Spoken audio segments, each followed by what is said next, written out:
5ই আগস্টে জাতি আওয়ামী জাহিলিয়াত থেকে মুক্তি পেলেও একটি মজলুম দল নতুন করে জালিমে পরিণত হয়েছে বলে মন্তব্য করেছেন জামায়াতের আমির ডাক্তার শফিকুর রহমান। বিএনপি নেতাকর্মীদের প্রতি ইঙ্গিত করে তিনি বলেন, আপনারা মজলুম ছিলেন, জালিম হবেন না। ঢাকা 11 সংসদীয় আসনে বাড্ডা এলাকায় নির্বাচনী জনসভায় তিনি বলেন, 10 টাকার চাল যেমন ভুয়া ছিল, ফ্যামিলি কার্ড, কৃষক কার্ডও ভুয়া। সব ভুয়া কার্ডকে 12 তারিখ জনগণ লাল কার্ড দেখাবে। জুবাইর প্রধানের রিপোর্টে বিস্তারিত।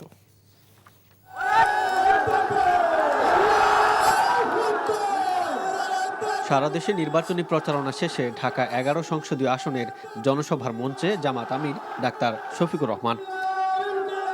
এনসিপির আহ্বায়ক নাহিদ ইসলামের আসনে এই সমাবেশে যোগ দেন 11 দলের শীর্ষ নেতারাও। রামপুরা, বনশ্রী এবং ভাটারা এলাকার মানুষদের অংশগ্রহণে কানায় কানায় পূর্ণ হয়ে ওঠে বাড্ডার ডিআইটি প্রজেক্ট মাঠ। সমাবেশে জামাত আমির বলেন, 15.5 বছর যারা বিদেশে ছিলেন তারা দেশে ফিরে এখন মামলা বাণিজ্য শুরু করেছেন। যারা শহীদদের রক্তের সাথে বেইমানি করে নতুন করে ফ্যাসিবাদী ভূমিকা রাখছে, জনগণ তাদের লাল কার্ড দেখাবে বলেও জানান তিনি। নতুন করে এই কার্ড সেই কার্ড, গাঁটে গাঁটে কার্ড, এই সব কার্ড হলো ভুয়া কার্ড। যেমন 10 টাকা দরের চালের আশ্বাসটা ছিল ভুয়া, এই কার্ডগুলো হইল সেই রকম ভুয়া।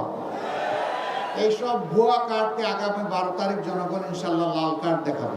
জনসভায় নারীদের ঘরে বাইরে এবং কর্মসংস্থানে নিরাপত্তা নিশ্চিতের প্রতিশ্রুতি দেন ডাক্তার শফিকুর রহমান।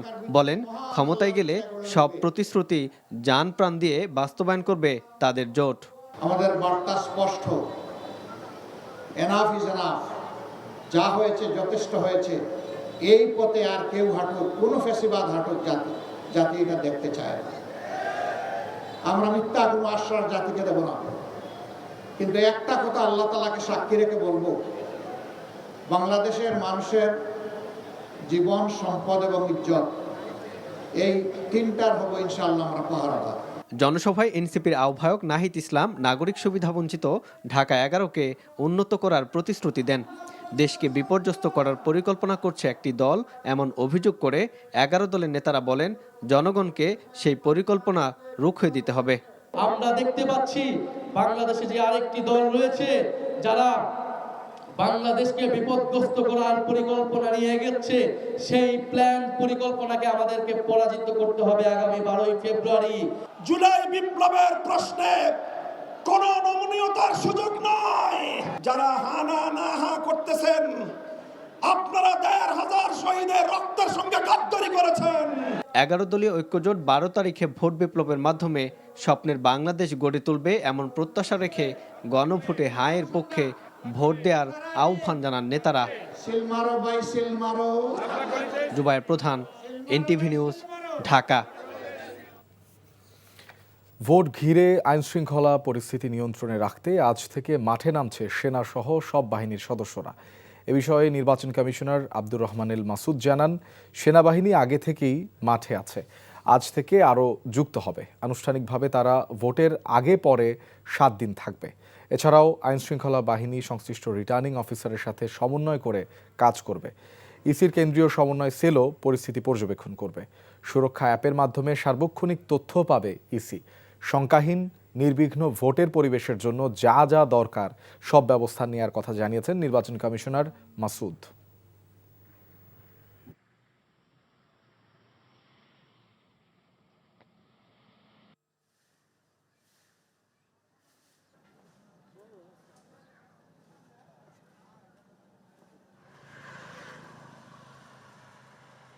মাঠে তো সেনাবাহিনী আছে, আজকে থেকে আরো অধিক সংখ্যক নামবে এবং এটা ইলেকশন 5 দিন আর পরে 2 দিন, 7 দিন।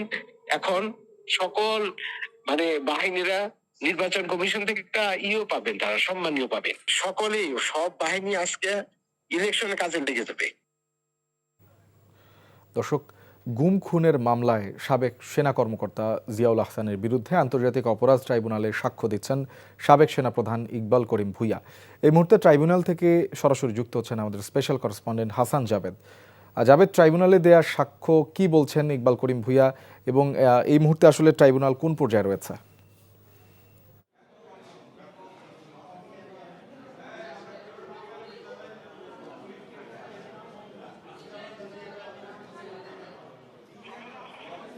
শুভন, আজকে আন্তর্জাতিক অপরাধ ট্রাইব্যুনাল একে সাবেক যে সেনা কর্মকর্তা জিয়াউল আহসান তাকে গুম এবং হত্যার অভিযোগে 3টি অভিযোগে তার বিরুদ্ধে অভিযোগ গঠন করা হয়েছে। আজকে প্রথম সাক্ষী সাক্ষ্য দিচ্ছেন, আর আজকে সাক্ষ্য দিচ্ছেন সাবেক সেনাপ্রধান ইকবাল করিম ভূঁইয়া। তিনি বলেছেন যে 2012 সালের 15 জুন থেকে 2015 সালের 24 জুন পর্যন্ত তিনি সেনাপ্রধান ছিলেন।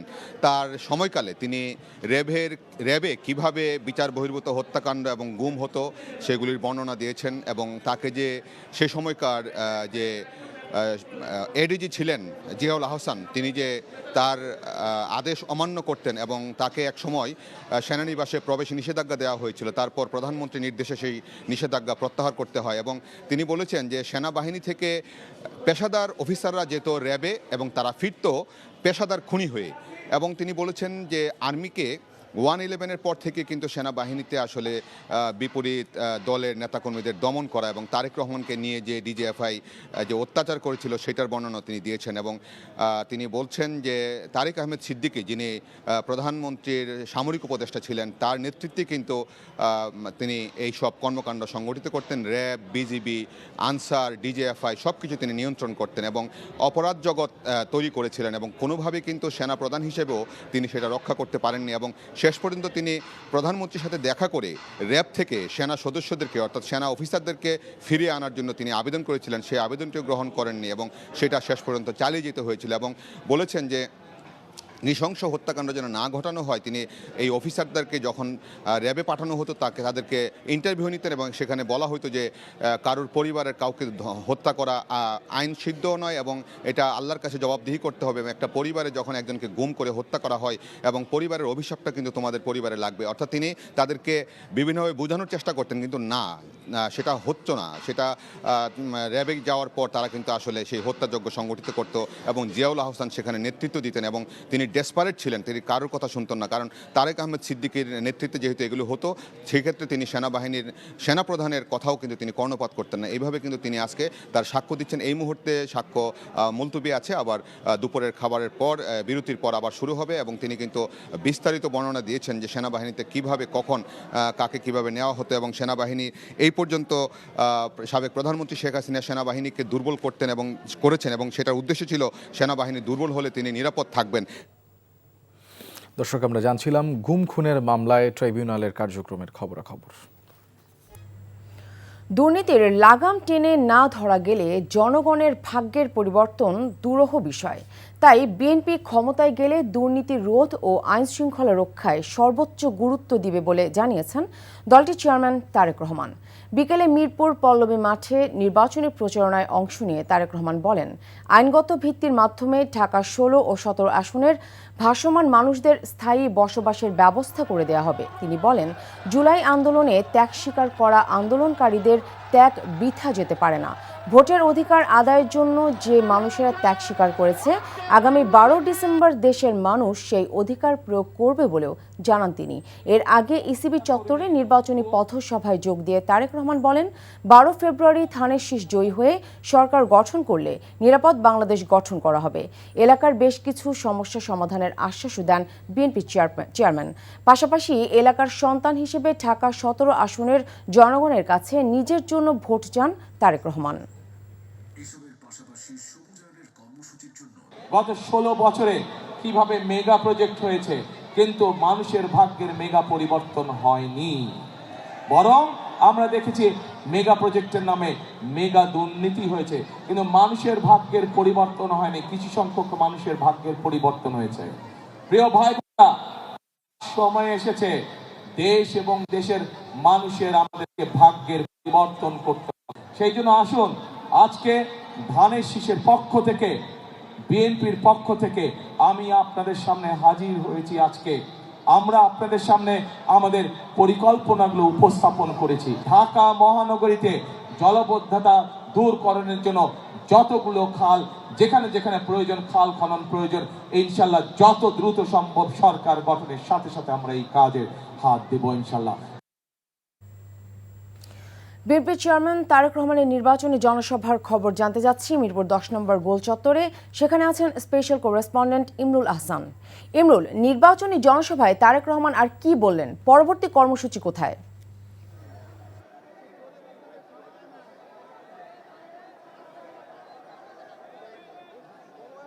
নাফিসা এখন পর্যন্ত 2টি কর্মসূচি শেষ করেছেন।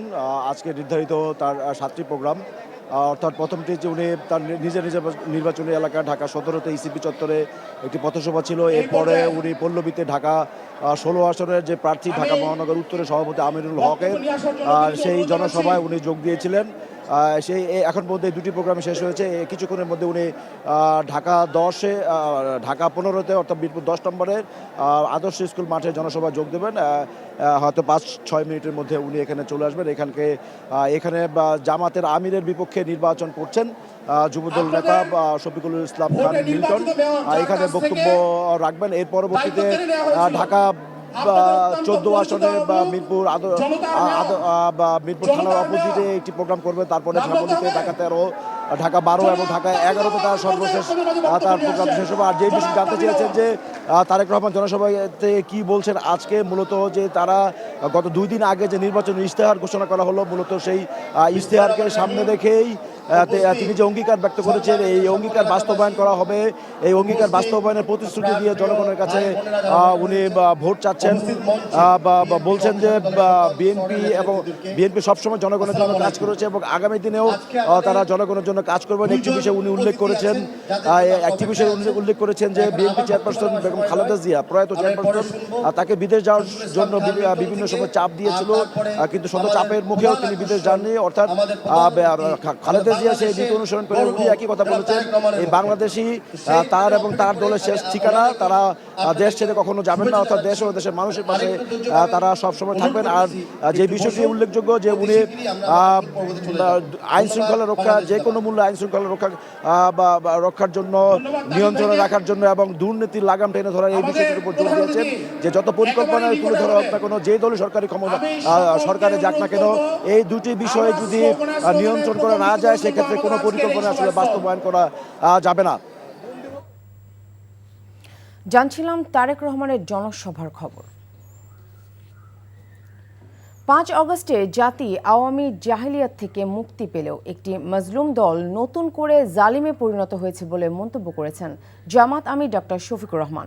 বিএনপি নেতাকর্মীদের প্রতি ইঙ্গিত করে তিনি বলেন, আপনারা মজলুম ছিলেন, জালিম হবেন না। ঢাকা 11 সংসদীয় আসনের বাড্ডা এলাকায় নির্বাচনী জনসভায় তিনি বলেন, 10 টাকার চাল যেমন ভুয়া ছিল, ফ্যামিলি কার্ড, কৃষক কার্ডও ভুয়া। সব ভুয়া কার্ডকে 12 তারিখে জনগণ লাল কার্ড দেখাবে। জুবাইর প্রধানের রিপোর্ট।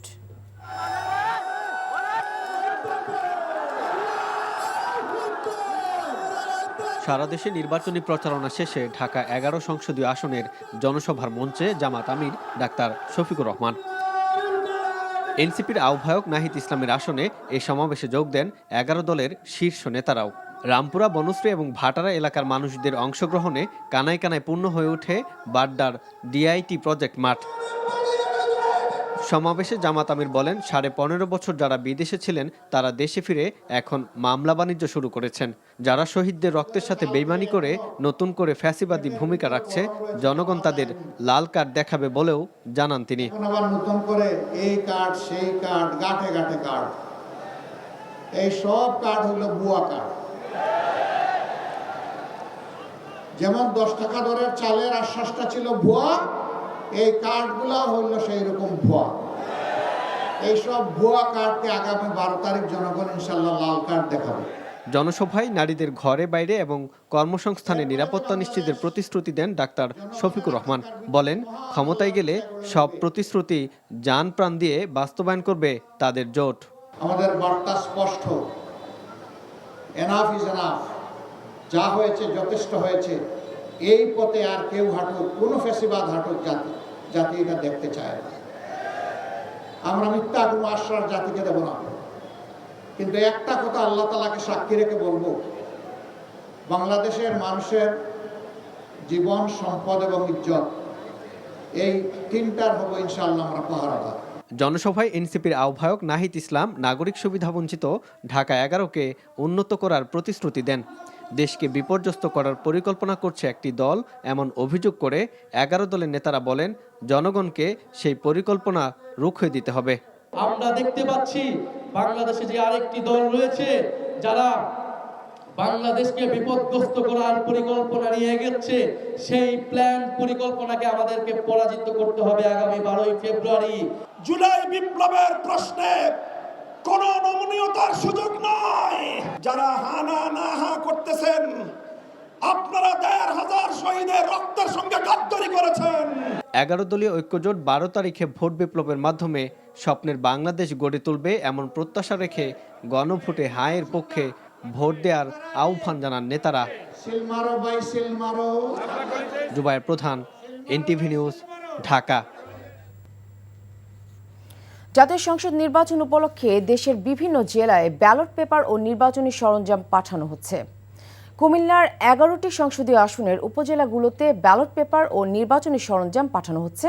দুপুর থেকে কুমিল্লা জেলা রিটার্নিং কর্মকর্তার কার্যালয় থেকে 17টি উপজেলার সহকারী রিটার্নিং কর্মকর্তাদের কাছে এসব ব্যালট ও সরঞ্জাম পৌঁছে দেওয়া হয়। নোয়াখালীর 6টি আসনে ব্যালট পেপার ও ব্যালট বাক্স পাঠানো সম্পন্ন হয়েছে। সকাল থেকে জেলা প্রশাসকের ট্রেজারি শাখা থেকে ভোটের বিভিন্ন সরঞ্জাম পাঠানো সম্পন্ন হয়। জেলার 6টি সংসদীয় আসনে মোট ভোটার 28,67,642 জন। সুনামগঞ্জ পৌর শহরের একটি ভোট কেন্দ্রের সিসি ক্যামেরা সহ গুরুত্বপূর্ণ সরঞ্জাম চুরি হয়েছে বলে অভিযোগ পাওয়া গেছে। বিদ্যালয় কর্তৃপক্ষ জানায়, নির্বাচন উপলক্ষে ওই বিদ্যালয়ে বুধবার সিসি ক্যামেরা লাগানো হয়। সকালে শিক্ষকেরা এসে দেখেন বিদ্যালয়ের মূল ফটকের তালা ভাঙা। পরে পুলিশকে খবর দিলে পুলিশ সহ সবাই ভেতরে প্রবেশ করে অফিস কক্ষেরও তালা ভাঙা, টেবিলের ওপর সিসি ক্যামেরার ভাঙা যন্ত্রাংশ পড়ে রয়েছে এমন চিত্র দেখতে পায়। বিষয়টি তদন্ত করে দেখছে পুলিশ। নির্বাচনের সময় যে কোনো পরিস্থিতি মোকাবেলার জন্য উপকূলীয় এলাকাগুলোতে বিমান বাহিনী ও নৌবাহিনীর হেলিকপ্টার প্রস্তুত রয়েছে বলে জানিয়েছেন নৌবাহিনীর প্রধান অ্যাডমিরাল এম নাজমুল হাসান। তিনি আরও বলেন, সকল আইনশৃঙ্খলা বাহিনী তাদের মতো করে নিজস্ব নৌযান প্রস্তুত রেখেছে। দুপুরে ভোলা জেলা প্রশাসকের সম্মেলন কক্ষে আইনশৃঙ্খলা রক্ষাকারী বাহিনীদের সাথে মতবিনিময় সভায় তিনি এসব কথা বলেন। অন্যদিকে এবার ভোট কেন্দ্রে আনসার সদস্যদের সবচেয়ে বেশি চ্যালেঞ্জের মধ্য দিয়ে দায়িত্ব পালন করতে হবে উল্লেখ করে বাংলাদেশ আনসার ও গ্রাম প্রতিরক্ষা বাহিনীর মহাপরিচালক মেজর জেনারেল আব্দুল মোতালেব সাজ্জাদ মাহমুদ বলেন, নির্বাচনে কোনো পক্ষ না নিয়ে সাধারণ ভোটারদের পক্ষে থাকতে হবে। চট্টগ্রামে আনসার সমাবেশে এসব কথা বলেন তিনি। ময়মনসিংহের ভালুকায় এক গৃহবধূকে গলা কেটে হত্যা করেছে দুর্বৃত্তরা। গত রাতে উপজেলার হাবিরবাড়ি ইউনিয়নের গাঙ্গাটিয়া মধ্যপাড়া এলাকায় নিজ বসতঘরে রহিমা আক্তার নামে ওই গৃহবধূকে হত্যা করেছে দুর্বৃত্তরা। খবর পেয়ে সকালে পুলিশ গিয়ে লাশ উদ্ধার করে। জিজ্ঞাসাবাদের জন্য নিহত রহিমার মেয়ে সুমাইয়া আক্তারকে পুলিশ হেফাজতে নেওয়া হয়েছে।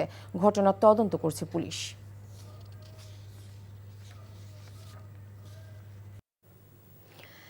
বিএনপি চেয়ারম্যান তারেক রহমানের নির্বাচনী জনসভার খবর জানতে যাচ্ছি ঢাকার শ্যামলী ক্লাব মাঠ এলাকায়। সেখানে আছেন আমাদের স্টাফ করেসপন্ডেন্ট ইফতেখার রেজা। ইফতেখার, তারেক রহমানের পরবর্তী কর্মসূচি কি শুরু হয়েছে কিনা আমাদের জানাবেন।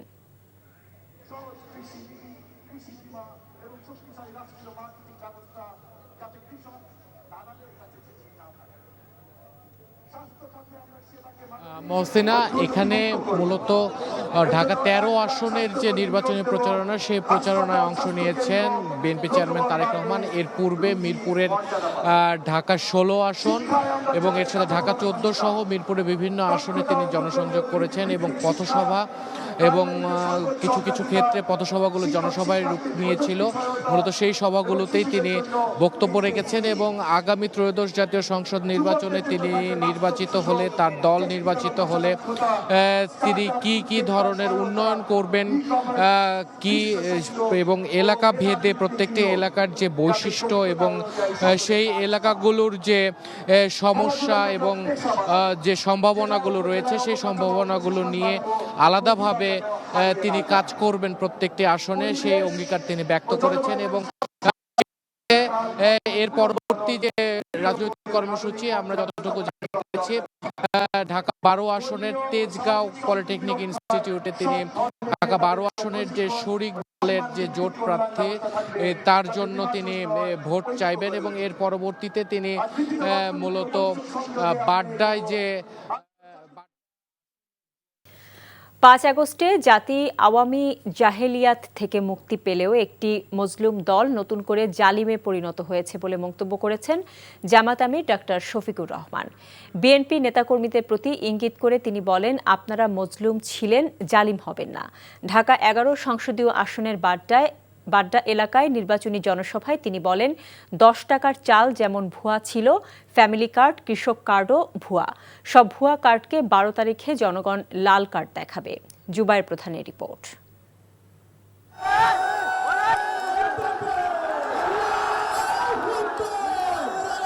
সারা দেশে নির্বাচনী প্রচারণা শেষে ঢাকা 11 সংসদীয় আসনের জনসভার মঞ্চে জামাত আমির ডাক্তার শফিকুর রহমান।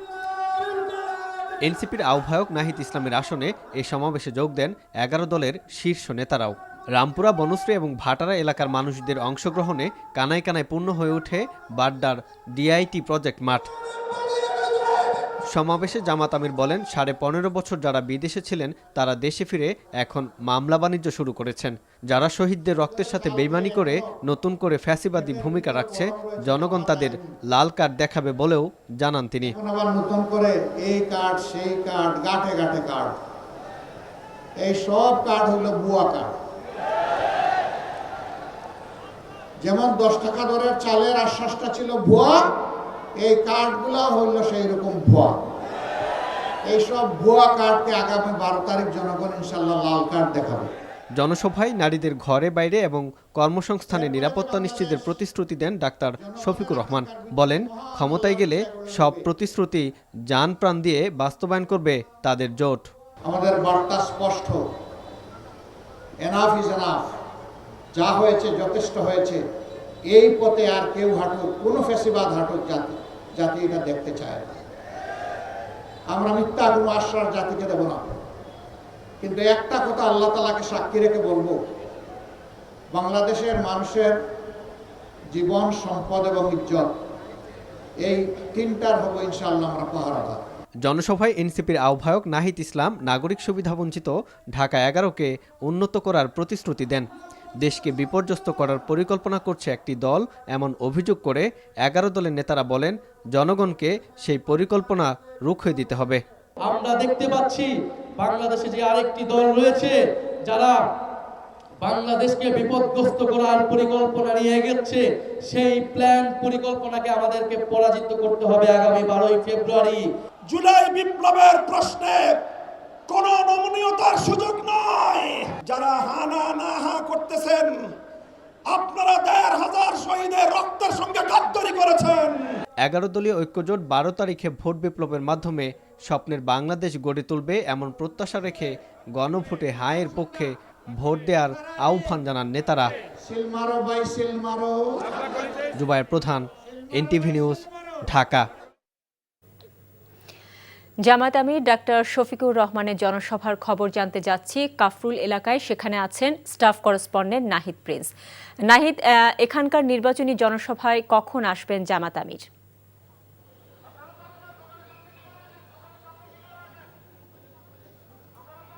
মাগরিবের পরেই জামাত আমির এখানে জনসভা করেছেন। এছাড়া এখনো তার জনসভা চলছে। তিনি বলছেন যে এই ফ্যাসিবাদী কায়দায় দেশ পরিচালনা করার আর কোনো সুযোগ নেই। তরুণ প্রজন্মদের সঙ্গে হাতে নিয়েই, কাঁধে কাঁধ মিলিয়ে তিনি সামনের দেশ পরিচালনা করার শপথ তিনি নিচ্ছেন।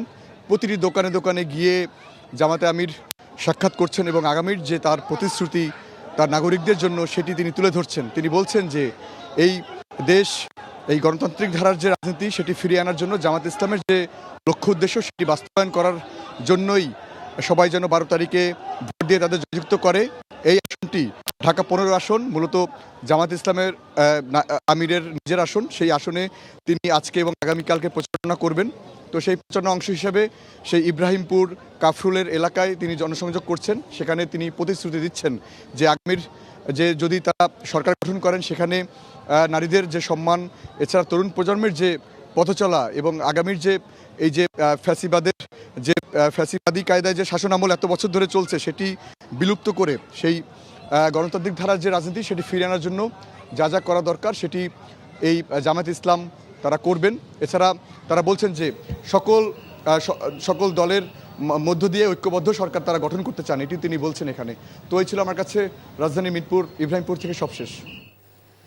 জানছিলাম জামাত আমিরের গণসংযোগের খবর। আন্তর্জাতিক শ্রমবাজারে বাংলাদেশের সুনাম অক্ষুণ্ণ রাখতে দক্ষতা উন্নয়ন প্রশিক্ষণ সনদের জালিয়াতি বন্ধে ব্যবস্থা নেয়ার নির্দেশনা দিয়েছেন প্রধান উপদেষ্টা ডক্টর মোহাম্মদ ইউনূস। সকালে তেজগাঁওয়ে অনুষ্ঠিত জাতীয় দক্ষতা উন্নয়ন কর্তৃপক্ষের গভর্নিং বডির সভায় প্রধান উপদেষ্টা এই নির্দেশনা দেন। 2018 সালে প্রতিষ্ঠিত জাতীয় দক্ষতা উন্নয়ন কর্তৃপক্ষের এটি ছিল গভর্নিং বডির দ্বিতীয় সভা। অনুষ্ঠানের সভাপতির বক্তব্যে প্রধান উপদেষ্টা বলেন, জাতীয় ও আন্তর্জাতিক শ্রমবাজারের চাহিদার ভিত্তিতে দক্ষ মানব সম্পদ গড়ে তোলার ক্ষেত্রে এনএসডিএ খুবই ভালো ফ্রেমওয়ার্ক। প্রধান উপদেষ্টা আরও বলেন, বিশ্ববাজারে বাংলাদেশের শ্রমশক্তির চাহিদা অনেক, কিন্তু দক্ষতা প্রশিক্ষণের সনদ জালিয়াতি ও প্রতারণার জন্য দেশের কর্মীদের সুনাম ক্ষুণ্ণ হচ্ছে।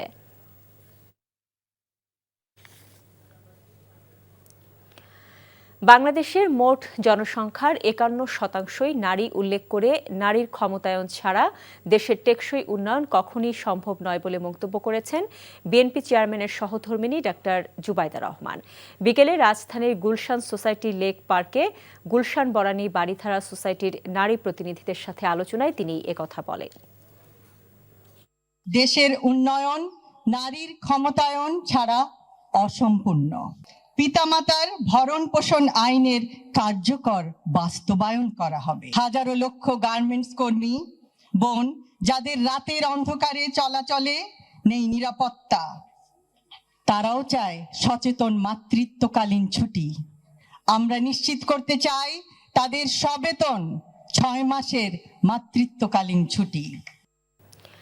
নির্বাচনে জয়ী হতে পারলে ফ্যাসিস্ট আমলে দেশের লুটপাট করা ও পাচারকৃত অর্থ ফিরিয়ে আনার প্রতিশ্রুতি দিয়েছেন এনসিপির আহ্বায়ক নাহিদ ইসলাম। পাশাপাশি অর্থ পাচারকারীদের চিহ্নিত করে তাদের সম্পদ বাজেয়াপ্ত করে দেশের কাজে লাগানোর কথাও বলেন নাহিদ। বাংলাদেশ টেলিভিশনে জাতির উদ্দেশ্যে দেয়া ভাষণে তিনি একথা বলেন। দেশবাসী যদি আমাদের সরকার গঠনের দায়িত্ব দেয়, তবে ফ্যাসিস্ট হাসিনা আমলে লুটপাট ও পাচার হওয়া অর্থ দেশে ফিরিয়ে আনার জন্য সব ধরনের আইনি পদক্ষেপ আমরা গ্রহণ করব। লুটপাট ও অর্থ পাচারের সঙ্গে যুক্ত ব্যক্তি বা গোষ্ঠীকে দায় মুক্তি দেওয়া হবে না। খুনি হাসিনার দোসর ব্যবসায়ী গোষ্ঠী, তাদের সুবিধাভোগী আমলা ও আত্মীয় স্বজনদের আইন ও বিচারের আওতায় আনা হবে। বিদেশে পাচারকৃত এদের যে অর্থ ইতিমধ্যে শনাক্ত হয়েছে তা বাংলাদেশের কর বিভাগের কাছে সংশ্লিষ্ট ব্যক্তিদের দেওয়ার হিসাব অন্তর্ভুক্ত করে জরিমানা সহ ট্যাক্স বসিয়ে দেশে থাকা তাদের সমুদয় সম্পদ বাজেয়াপ্ত করা হবে। একই সঙ্গে চিহ্নিত লুটপাটকারীদের জাতীয় শত্রু ঘোষণা করে এদের সম্পদও বাজেয়াপ্ত করে একটি পাবলিক ট্রাস্টের মালিকানায় নিয়ে নেওয়া হবে। বিজয়ী হলে ইসলামী শরিয়া আইন বাস্তবায়ন করা হবে বলে জানিয়েছে ইসলামী আন্দোলন বাংলাদেশের আমির সৈয়দ রেজাউল করিম। বাংলাদেশ টেলিভিশনে জাতির উদ্দেশ্যে দেয়া ভাষণে তিনি একথা বলেন। প্রশাসনের স্বচ্ছতা ও জবাবদিহিতা নিশ্চিত, নারীদের সম অধিকার ও গরিবদের জন্য 5,000 টাকা ভাতা সহ কল্যাণ ট্রাস্ট প্রতিষ্ঠার প্রতিশ্রুতি দেন তিনি। পরিচালনায় সুশাসন, স্বচ্ছতা ও জবাবদিহিতা প্রতিষ্ঠা করা হবে। দক্ষ নিরপেক্ষ প্রশাসন গড়ে তোলা হবে এবং রাষ্ট্রীয় প্রতিষ্ঠানসমূহকে পেশাদারিত্ব, নৈতিকতা ও দায়িত্বশীলতার সঙ্গে কাজ করতে অনুপ্রাণিত করা হবে। দেশ, ধর্ম বা জাতি বিবেচনায় কাউকে সংখ্যালঘু বা সংখ্যাগুরু বিবেচনা করবে না। সকলের ধর্মীয় বিশ্বাস রক্ষা ও পালনের নিরাপদ ও উৎসব মুখর পরিবেশ নিশ্চিত করতে আমরা প্রতিজ্ঞাবদ্ধ। ত্রয়োদশ জাতীয় সংসদ নির্বাচনকে ঘিরে আজ থেকে পূর্ণ শক্তি নিয়ে মাঠে কাজ শুরু করেছে আইনশৃঙ্খলা রক্ষাকারী বাহিনী। আগামী 7 দিন আনুষ্ঠানিকভাবে নির্বাচনী দায়িত্ব পালন করবেন বিভিন্ন বাহিনীর সদস্যরা। এদিকে স্বরাষ্ট্র উপদেষ্টা মোহাম্মদ জাহাঙ্গীর আলম চৌধুরী বলেছেন, ভোট কারচুপির কোনো ধরনের শঙ্কা নেই। সুষ্ঠু নির্বাচন আয়োজনে সব ধরনের প্রস্তুতি সম্পন্ন হয়েছে। বিস্তারিত জানাচ্ছেন আবির আহমদ। নির্বাচন কমিশনের নির্দেশনা অনুযায়ী ইতিমধ্যে আনুষ্ঠানিকভাবে মাঠে নেমেছে আইনশৃঙ্খলা রক্ষাকারী বাহিনী। শুরু হয়েছে যৌথ বাহিনীর মহড়া। এরই ধারাবাহিকতায় ঢাকার বিভিন্ন নির্বাচনী এলাকায় মহড়া দেয় আইনশৃঙ্খলা বাহিনী। স্বরাষ্ট্র মন্ত্রণালয়ের জারি করা পরিপত্রে বলা হয়েছে, নির্বাচন সুষ্ঠু, শান্তিপূর্ণ ও নিরপেক্ষভাবে সম্পন্ন করতে বিভিন্ন বাহিনীর মোট 9,70,000-এরও বেশি সদস্য নির্বাচনী দায়িত্ব পালন করবেন এবার। রংপুর বিভাগীয় কমিশনারের সম্মেলন কক্ষে আয়োজিত এক মতবিনিময় সভা শেষে স্বরাষ্ট্র উপদেষ্টা বলেন, নির্বাচন সুষ্ঠু করতে সব ধরনের প্রস্তুতি নেওয়া হয়েছে। কোনো ধরনের শঙ্কা নাই, আপনারা হেল্প করবেন, কোথাও যদি কোনো রকম কারচুপি হয় সাথে সাথে জানাবেন, আমরা সাথে সাথে অ্যাকশন নেব। সব জায়গায় যেই জায়গায় যেই রকম ব্যবস্থা নেওয়ার ওই ধরনের প্রস্তুতি আমাদের নেওয়া হয়েছে এবং এখানে মনে সবাই ওইটি আলোচনা হয়েছে এবং নির্বাচন খুব শান্তিপূর্ণভাবে সুষ্ঠু পরিবেশে এবং একটা উৎসব মুখর পরিবেশে নির্বাচন হবে এবং একটা ফ্রি, ফেয়ার অ্যান্ড ক্রেডিবল নির্বাচন হবে। আর ঢাকা মেট্রোপলিটন পুলিশের মুখপাত্র জানান, নির্বাচন নিয়ে কোনো ধরনের শঙ্কা নেই। না, আমরা কোনো ধরনের শঙ্কা দেখছি না। আশা করি সুন্দর, সুষ্ঠু এবং উৎসব মুখর পরিবেশেই এই নির্বাচন অনুষ্ঠিত হবে। আবির আহমেদ, এনটিভি নিউজ, ঢাকা। জাতীয় স্বার্থ উপেক্ষা করে চট্টগ্রাম বন্দরের নিউমোরিং কন্টেনার টার্মিনালের চুক্তি করা হবে না বলে জানিয়েছেন পিপিপি কর্তৃপক্ষের প্রধান নির্বাহী কর্মকর্তা চৌধুরী আশিক মাহমুদ বিন হারুন। ডিপি ওয়ার্ল্ডের সঙ্গে 1 তারিখের মধ্যে চুক্তি বিষয়টিকে গুজব বলে উড়িয়ে দিয়েছেন তিনি। বিকেলে রাজধানী ফরেন সার্ভিস একাডেমিতে ব্রিফিংয়ে আশিক চৌধুরী জানান, সরকারের আগামী 2 কার্যদিবসে চুক্তি করা কোনোভাবেই সম্ভব নয়। তবে সরকারের নেগোসিয়েশন নিয়ে ডিপি ওয়ার্ল্ড খুশি বলে জানান তিনি। দুর্নীতির অভিযোগ প্রসঙ্গে তিনি বলেন, এ বিষয়ে তদন্ত করতে পারে সরকার, কেউ জড়িত থাকলে শাস্তি হবে। ব্রিফিংয়ে প্রধান উপদেষ্টার প্রেস সচিব শফিকুল আলম জানান, নির্বাচনের পরিবেশ নিয়ে সরকার সন্তুষ্ট। ইতিহাসের সেরা নির্বাচন হতে যাচ্ছে এবার। এ পর্যন্ত 120 জন বিদেশি সাংবাদিক নির্বাচন কভার করতে ঢাকায় অবস্থান করছে বলে তিনি জানান।